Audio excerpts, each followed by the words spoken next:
turning a job offer into a job start. So the final step of your recruitment process, once you've identified your candidate, is actually getting them to start, which sounds really simple, but we'll talk more.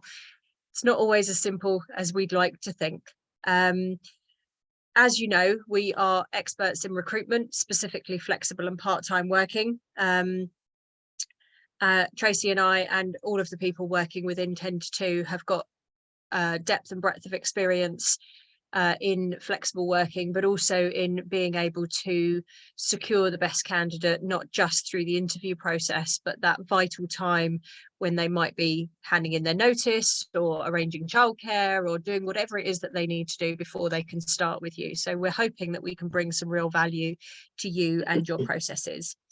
I guess I should properly introduce myself. I'm Jo. I'm one of the directors here at Ten2Two, and I'm joined by my lovely colleague Tracy.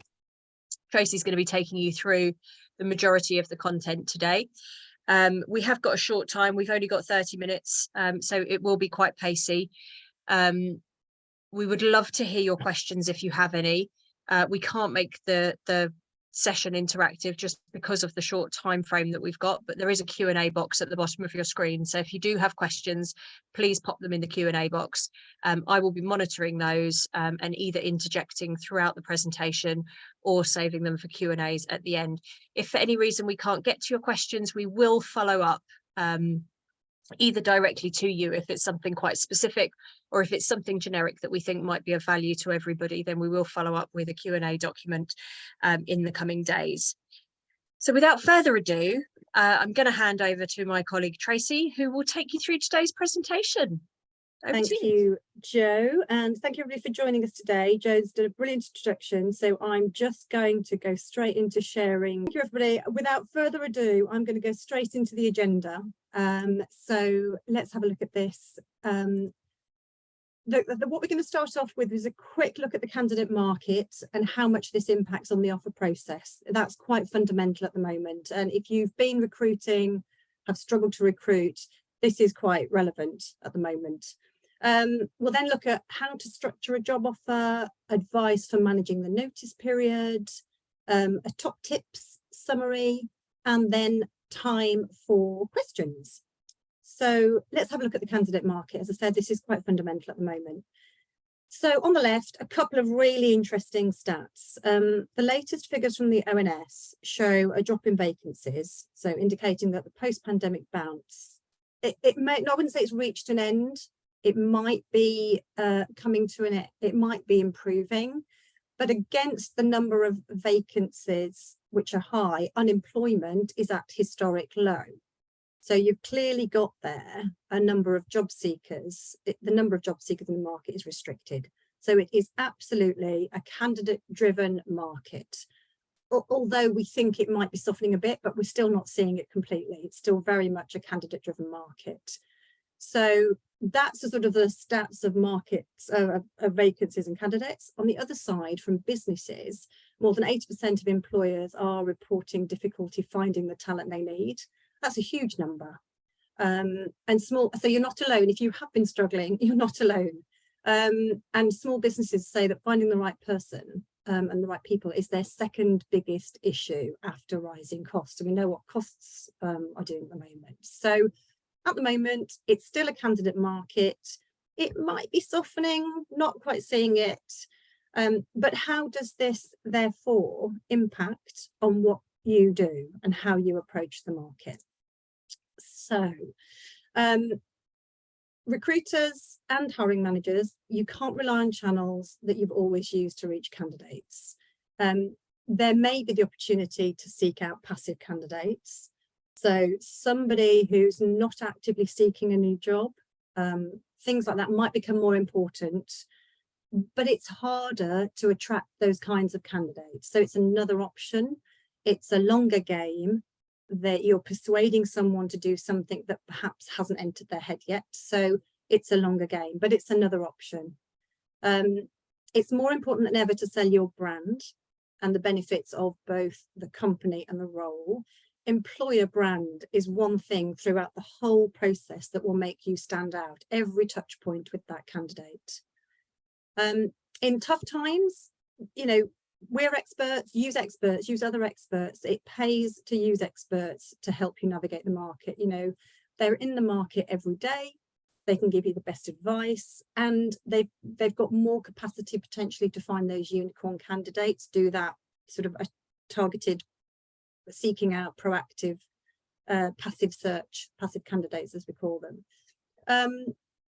Make the role as attractive as possible. I know you probably are trying to. It isn't always just about salary though. Consider working hours, location, flexibility, benefits. Particularly nowadays, flexibility and location is becoming a big issue, isn't a big issue.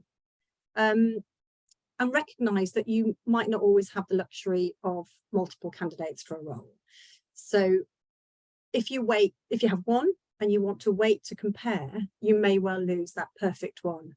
I wouldn't normally advise to short circuit a process, but in the current climate, it does pay to move quickly. So if you feel that you've got a candidate who's hitting the mark, there's a strong cultural fit, why don't you consider doing some other research around that person to make you feel reassured that they are the right person, rather than try and wait for that other candidate who's maybe not in the market at the moment. So, you know, do some psychometric testing, maybe see if you can go back to some old references, obviously not their current employer, but maybe go back to some older references to back that up. It would just be such a shame to move on and sort of 4 weeks later you're waiting for another candidate and that first one's gone. We do have active examples of things like that happening. You know, as Tracy said, we're out there in the market all the time, and we are seeing true life examples of people waiting to have a comparator candidate and missing out on that one who was waiting in the wings. So it's really important to change the way that you think about those processes and be a bit more flexible, not just in what you're prepared to offer and how you construct that offering and opportunity, but also in how you go about the process. And it might feel uncomfortable and it might feel like taking a risk, but with the market the way it is, that risk can sometimes be worth it. Otherwise you do miss out. Absolutely. So what else can you do? So let's look about the process. So last week we had a candidate withdraw from a role that she'd been offered because it took the employer 4 weeks to send an employment contract through. So, you know, that's, I'm sure no one else has done that here, but you know, that is a long time, and all that time and energy and effort wasted. There's a few other things you can do in the process just to make sure that your candidates don't drop out. So make sure that the brief is clear and the advertisement is clear at the start, and this will become important later as well. So you are only attracting the right kind of people.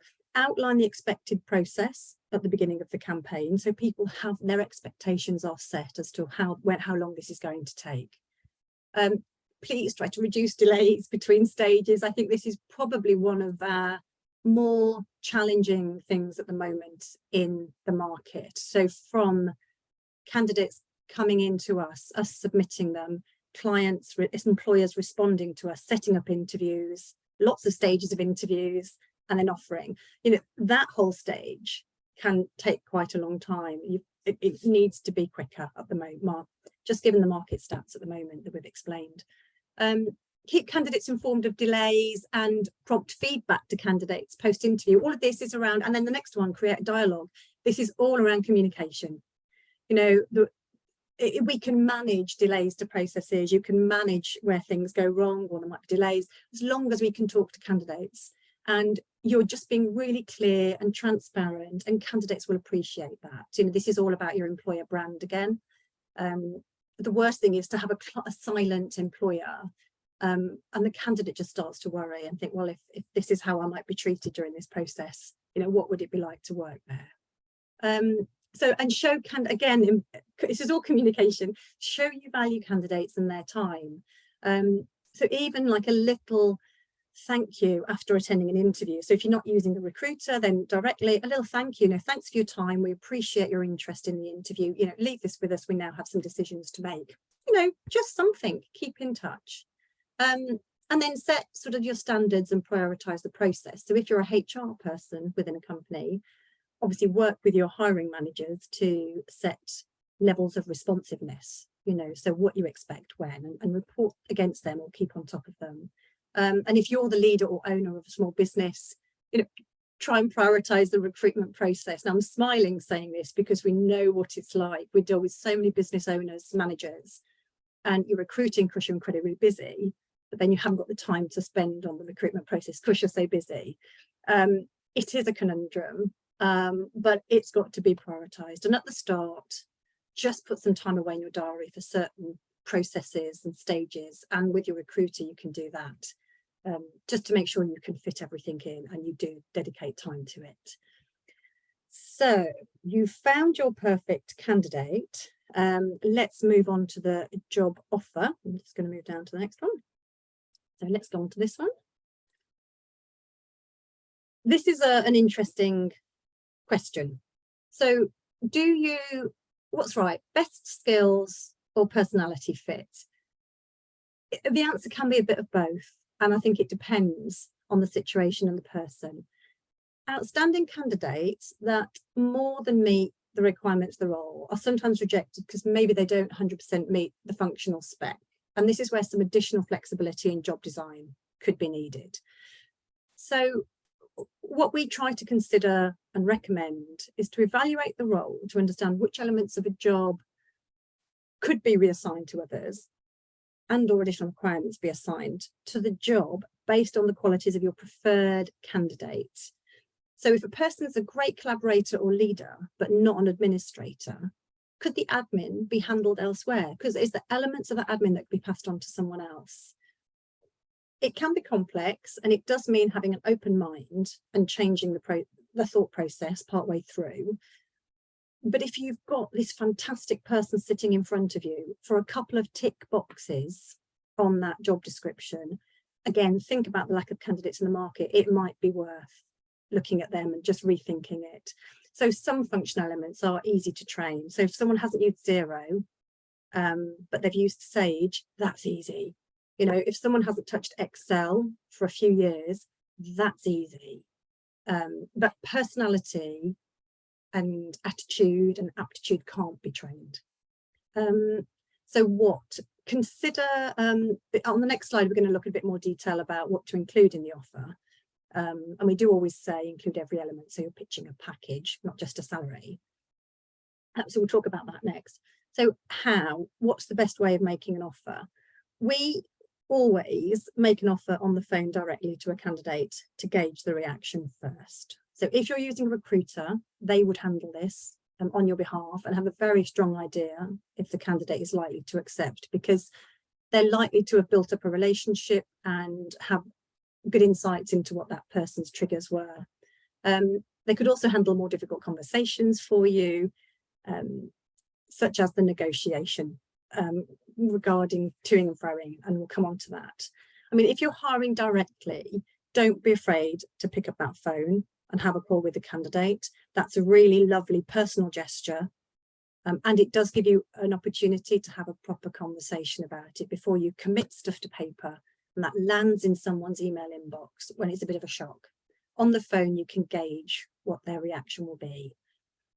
So we make the offer verbally in the first instance, and then we follow up with an email outlining all the details, so the candidate feels connected, they appreciate the offer is real, so that's quick. You know, provide them with something physically to look at, and then be prepared for some dialogue. It is quite rare, I'd say, that a candidate will say yes straight away. So be prepared to allow the candidate some time to consider and ask questions. If you're working with a recruiter, they'll probably have already asked questions on the candidate's behalf, but there may still be a bit of back and forth. Don't worry about this. It is so normal. It doesn't mean to say they're not interested. It doesn't mean to say anything's changed. It is really normal, and it could be minor, and hopefully it is minor, because they wouldn't have got this far if they're just small tweaks. Once the dialogue is complete and you are happy with the terms agreed, follow up immediately with that formal offer letter or contract, even if you only have time to do the formal offer letter with the core details, send that over. Personally, I think within 24 hours is a good time frame. There may be reasons because someone's on holiday or meetings, something like that, that it's a bit delayed, but communication in that case is really important. So a quick response, it shows your keenness, your commitment. It allows the candidate to hand their notice in quickly, and obviously they can then start more quickly. And your offer certainly should ask the candidate to sign, to say they accept, and usually it's subject to satisfactory references as well. And one thing, we'll talk about psychology of the candidate a couple of times throughout this as well. Whilst this is all going on, remember the psychology of someone changing jobs. Candidates may hesitate once it all becomes really real. You know, they may not have been expecting this. It might be a real surprise that they were actually successful and got the job. And they might just start thinking really, really deeply about it. And it's so easy to say, well, you should have been thinking about this weeks ago. But when it becomes real like that, they might be worried about handing their notice in where they are and how that process is going to go. You know, and that's quite scary for some people. So just remember they're human. You know, people have emotions and feelings. So that can come into play. It's not the end of the world. So let's have a look at what should be in a job offer. So I'm not going to labour this because it's really clear, a really clear table, but this pretty much is what we'd expect to see in your offer to a candidate. Some of the key things to note here: if it's less than full time, include what the actual salary will be and your standard working week hours, so that the individual can see the calculation to get to their actual prorated salary. And this is something that can get a little bit muddled throughout the process sometimes, so it's really good to have this clearly. It's always good to note the hours and pattern so that everybody knows where they stand and what expectations are. So if you do know at this point of offer, try and document what you've all agreed. Be explicit about the location. This is a big thing at the moment. We're seeing a lot of negotiation around hybrid working. So have those conversations and be explicit about that. And things like, you know, note the annual leave and the additional benefits. So this is all about the package. So this might lead on to the sticking points that you might come across in a negotiation. So the things on the left are things that are probably within your control, and on the right, not so much. So on the left, salary. If you've benchmarked your salary at the start of the process, or maybe you've taken advice from the recruiter who, you know, might deal with these kinds of roles all the time, you might have a range in mind. That's always good.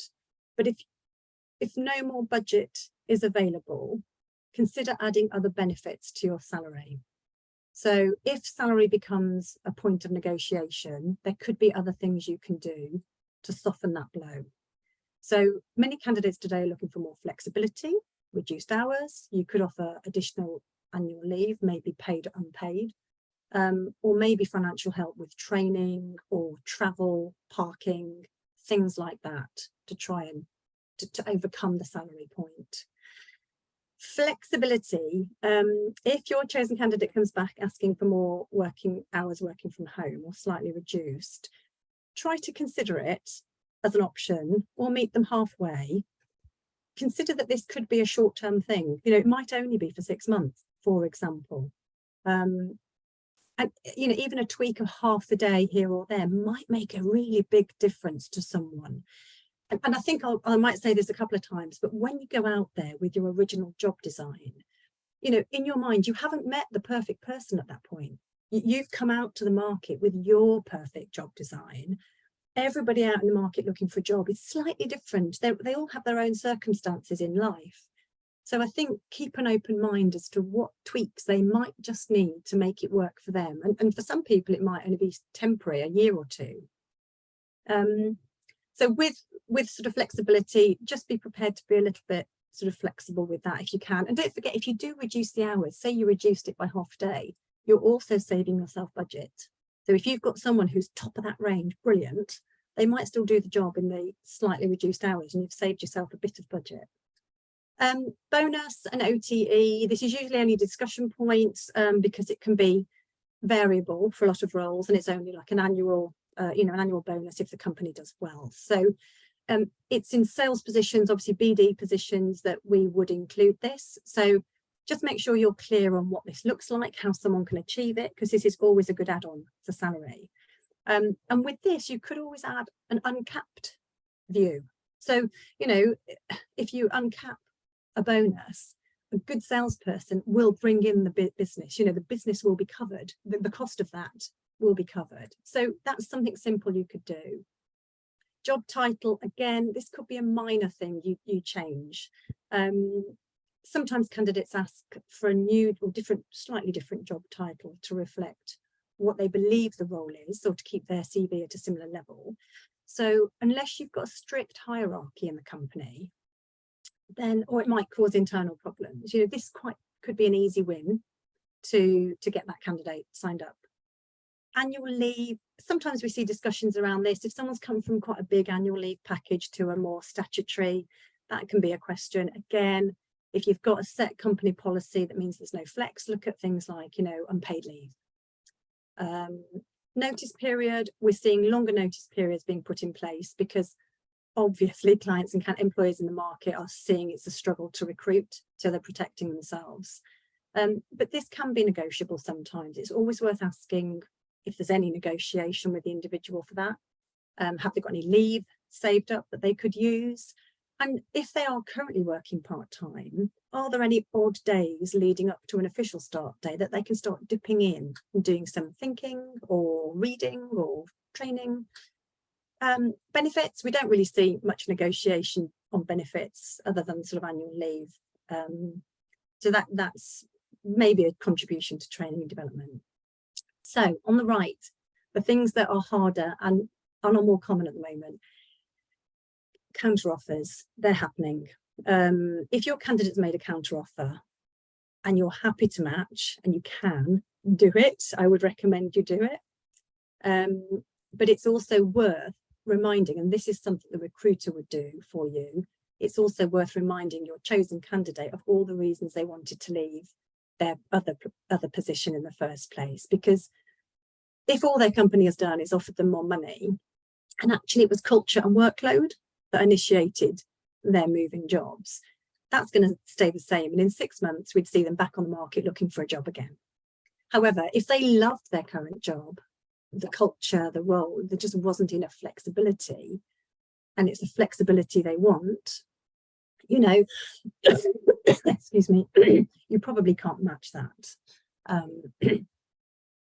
So what we're seeing at the moment as well is candidates with multiple offers to choose from. And this is where, from day one, all your touch points with this candidate are really important.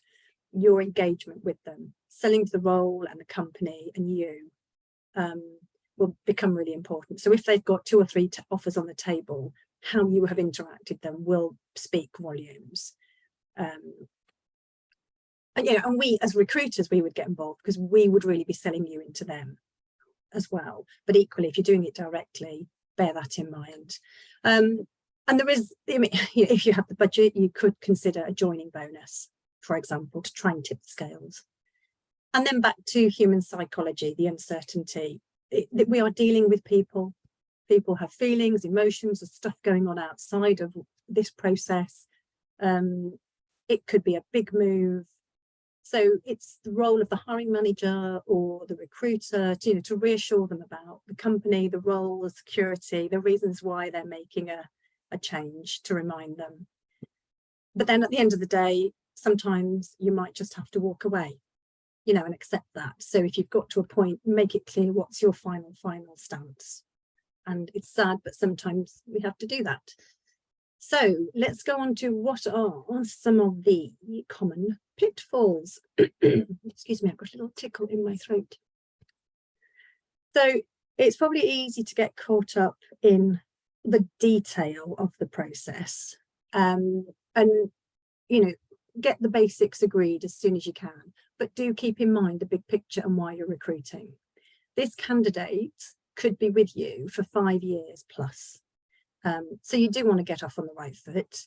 I think a sure way to put a candidate off is to offer a lower salary than the advertised salary, unless it's clear it was dependent on experience and it's at the bottom end and you can justify that.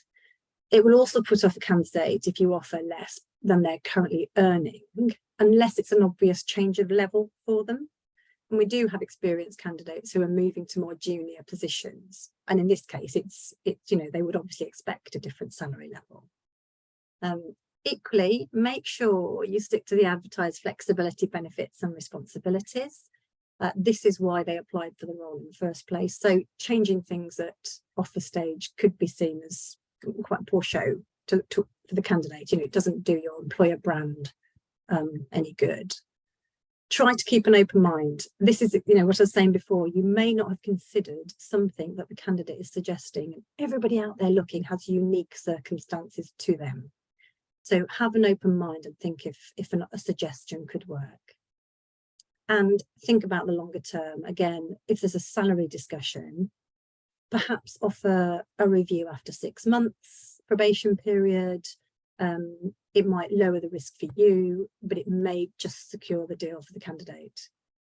And probably, as we've said, I think we've said, and again, not moving fast enough is probably the biggest pitfall we see at the moment. Once you've engaged in the negotiation, particularly, keep that momentum up, get it in writing over to that candidate to secure them as quickly as possible. So you've got a signed offer, you've got a candidate starting. I'm just moving my mouse down. Let's manage the notice period.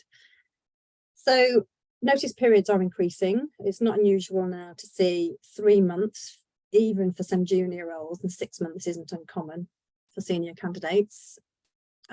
It's important to keep their interest, keep the excitement up, and to make sure they're not enticed away to another role. And once they've accepted the offer, treat them as an employee. We say over communicate. I don't think you could communicate enough to keep them engaged. You could schedule a couple of video chats in the interim period. You could introduce them to their onboarding buddy if they'll have one, if you have one. You could invite them for a visit to meet the wider team, invite them to team events, invite them to an on-site visit meeting somewhere. Share their induction plan so that they can see what you've committed to and what you're building up to. So lots of communication, keep them involved. And I think Joe's got some lovely examples. Yeah, actually. we're running really short of time. We don't want to keep you all, Oh, but sorry. Okay, a gorgeous example that we've had. Christmas just gone. A candidate was secured, I think it was in towards the end of November. And the client decided to actually invite the candidate and her partner along to their Christmas do, which is not the norm necessarily, but it was something that they felt strongly about and the candidate was very up for. And it worked wonders. I mean, the amount of immediate warmth that was felt from the candidate just for the invite, and then after attending the do, she felt part of the team even before she'd started. So it may seem like an odd thing to do, you know, inviting somebody along to an event when they're not part of the team yet or they haven't really started, but just put the invite out there. They can say no if they feel uncomfortable, but it, like Tracy was saying, you can't over communicate with somebody during that period. Really make them feel welcome, really start to integrate them into the team. You know, you can even get them set up with an email address ahead of start time, as long as there's no kind of security or privacy issues around that, and start sharing information with them so they can start to get a sense and a feel for the way they'll be communicated with once they are fully on board. So I won't tell you any more stories. Sorry, no, that's a good one. That's a nice positive one. So we'll go with that one. So my final slide then is, let's go on to top tips. So as we've said, over communicate at every stage, all of it. Treat every stage as this sales opportunity. You know, I can't say enough about your employer brand is one thing that can make you really stand out in this process at the moment in the market. Stick to the brief. This is a bit contradictory. Stick to the brief when making your offer, but if the candidate has suggestions to tweak that offer, don't be surprised or worried or annoyed, you know, be as flexible and open-minded as possible. Be really prompt, timescales, and be welcoming from the start with them. And that, you know, that's thanking them for attending an interview. You might have asked them to do 2 hours worth of prep for a presentation, you know, thank them. That's an investment. So I hope that's given you an absolute whistle-stop tour, the quickest we could go. And I think I'm just going to hand it over now to Jo to see if there's any questions that have come in or anything you want us to answer. So we do have a couple of questions, and some of these we've sort of touched on, but just to come back to people. One question: we've recently offered a candidate who was given a counter offer. Should we have increased the salary? So Tracy touched on this. There's not one right answer. It's obviously very dependent on the situation, but what we would strongly suggest is that you don't immediately shut down on that counter offer. If you've got the budget, if it sits within your pay scales, consider it, because you might have put a lot of time and investment in getting as far as you've got. It might be quite a small amount to the business, but quite a large amount to the candidate. So again, make sure you keep an open mind on that one as much as possible. Great. The next question is kind of along the same lines, and hopefully you've got a feel for this through what we've been talking about. When a candidate negotiates, it's putting the employer off. It's making them feel as though they're not really excited about the role. Again, as Tracy touched on in this talk, it's not unusual, especially at the moment, for candidates to really consider the detail of the offer, to really consider the detail of the contract. Sometimes, you know, we're back and forth on what may seem like minor points in a contract. It doesn't mean they're not keen. It really doesn't.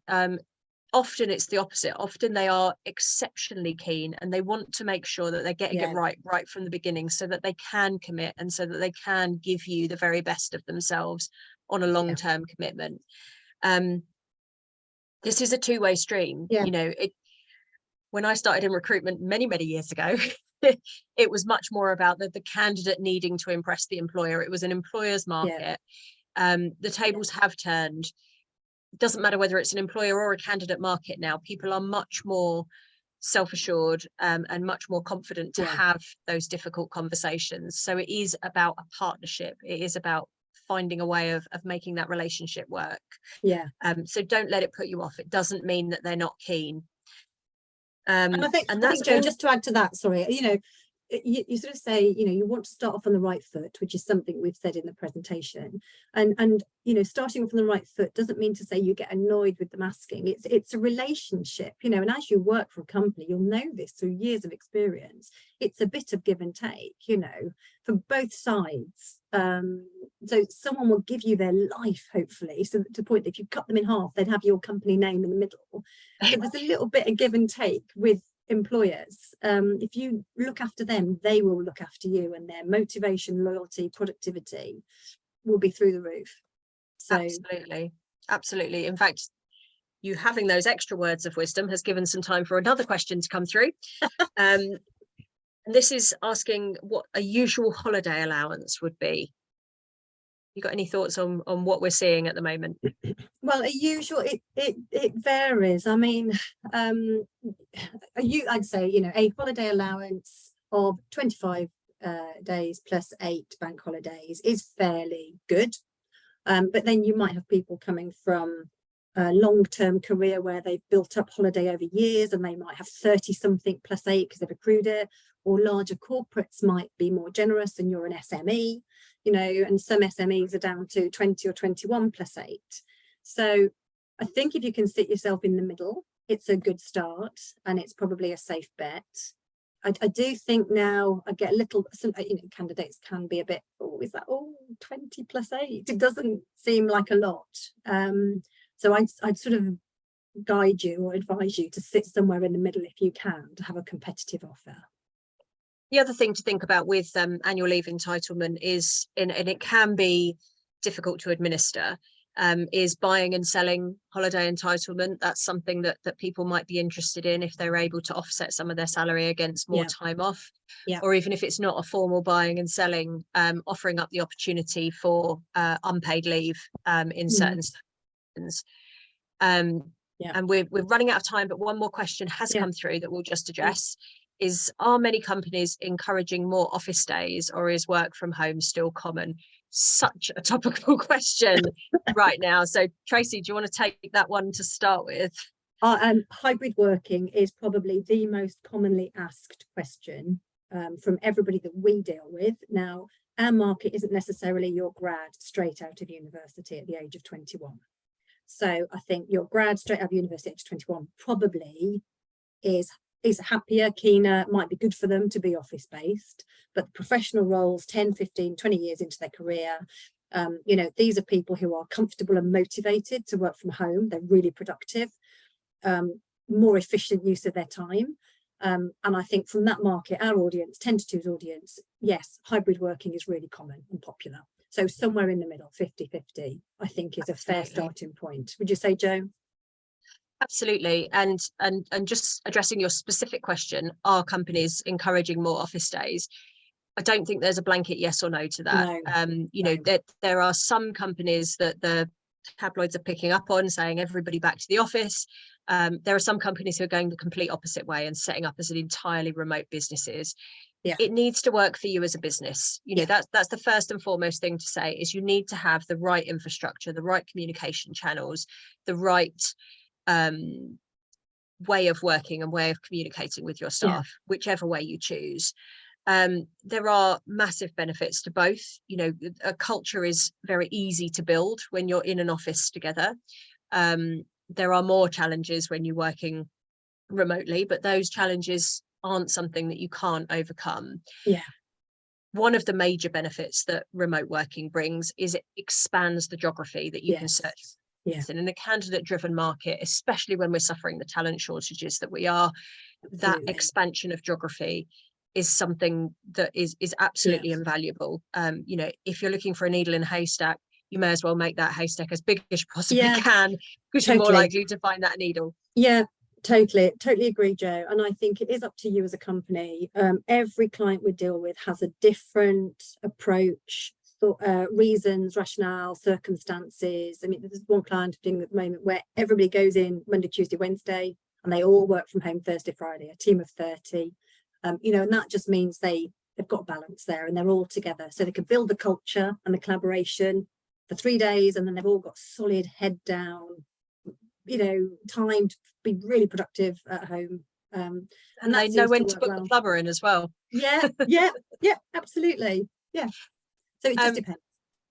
Lovely. Well, that's all we've got time for. I'm really sorry that we ran over ever so slightly because of the technical issues in the beginning. Thank you so much for giving your time. Thank you for your questions.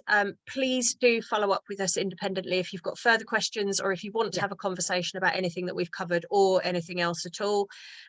Hopefully some of those key messages have come through loud and clear. Communication.